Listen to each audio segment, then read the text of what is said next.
this Marzocchi bomber rear shock. I've had it for a few months now. Not long after I got it, I had to go back for warranty because I think it was the base valve spring or the wave spring or something had snapped and damaged the reservoir. So they warranted that. Cyclonic was super quick with it. They got the parts in and they replaced the broken part with an older bit, which I'm assuming is made of metal instead of plastic, so it's a bit more reliable, because it's been reliable since I got it back. It's been better.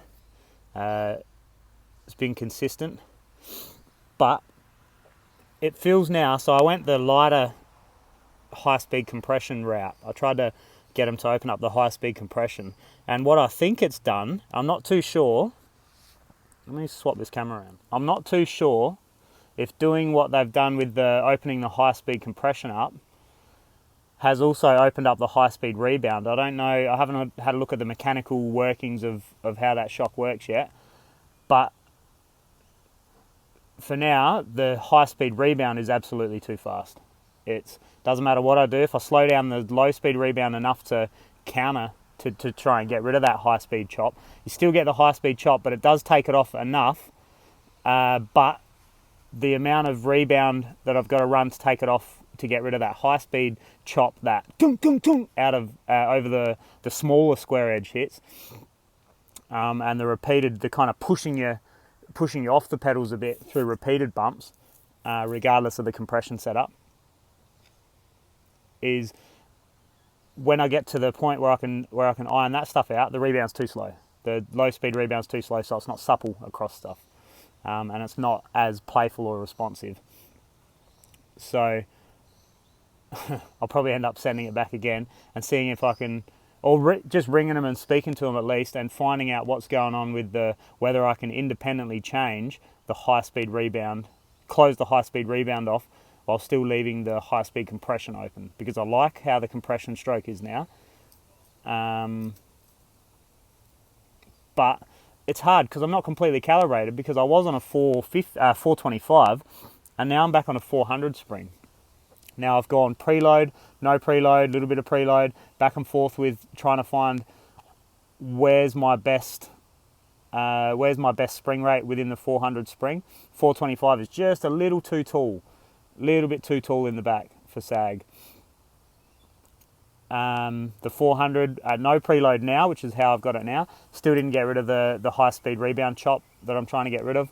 One full turn makes the spring feel stronger, makes it feel like I'm where I'm supposed to be with the spring rate, but still can't get rid of that chop. So if I can get rid of that high-speed rebound, I can ramp up that preload again to where I need to be, a full turn or maybe a turn and a half. I know you guys are sitting at home cringing like, oh, rebound's the devil. It ain't the devil. It's, not rebound, sorry, preload's the devil. It ain't the devil.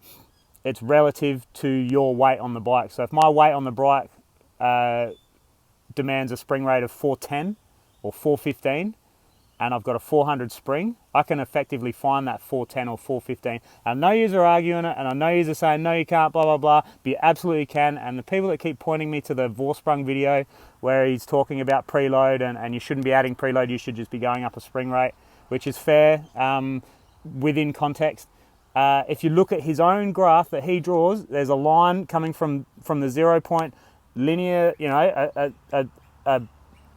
a consistent progression or linear progression up, and then when you wind preload, that starting point rises a little bit relative to, say, a 70 kilo rider is at 0 up, and then you wind some preload, so the 70 kilo rider needs more force to get it started, but that same line stays exactly the same all the way up that graph. You can look at it a million times.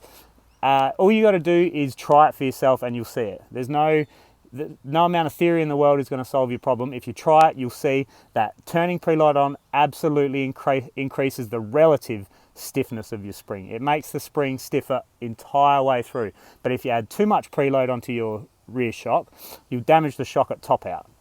So there's still too much force on the spring at full top out instead of the spring being relaxed at top out, which is where the no preload comes into it. So yeah, that aside, preload definitely helps if you're not right on. So going back to that graph, you know, you got the 0 line for a 70 kilo. If I'm 75 kilos, I need to be up a little bit further here for that to be my effective 0 point. So if I'm heavier on a 400 spring, then that line's down under the line that he's drawn. So getting a bit deep in the woods there, but preload absolutely helps. But if you're let's say a 70 kilo rider and you need 400 pounds of spring underneath you, then no preload is going to be perfect for you. And any winds of preload is going to feel like you're oversprung. It's like putting 5 psi into your air shock when you're already right on the limit of what you can deal with efficiency and compliance. So don't be scared of a little bit of preload if you're not right on your limit. But 25 pound increments on the springs is usually enough to get it. You can get.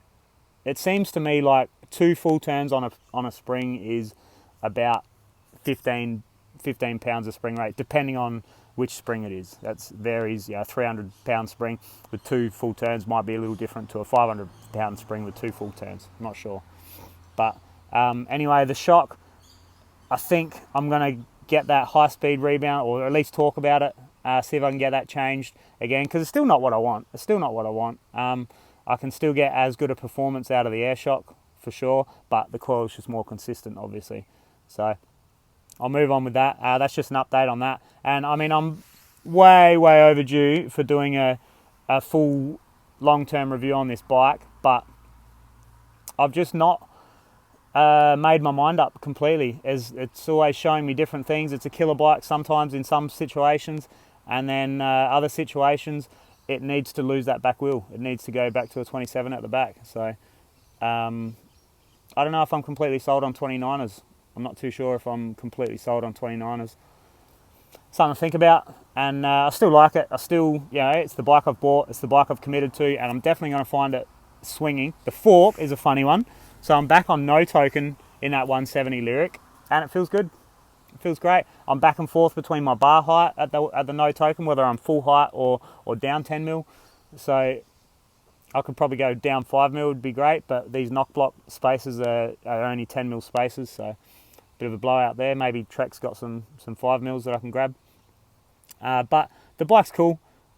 It's not the stiffest, but it's definitely more supple than that pivot that I rode the other day. Absolutely more supple. I'm just at Anstey's now, and it's more control, easier to put it on lines when it's getting rough, but it's still not what I want. It's still not the control or the confidence I had on the Patrol, but it's a more comfortable size for me than the Patrol was. The Patrol was small.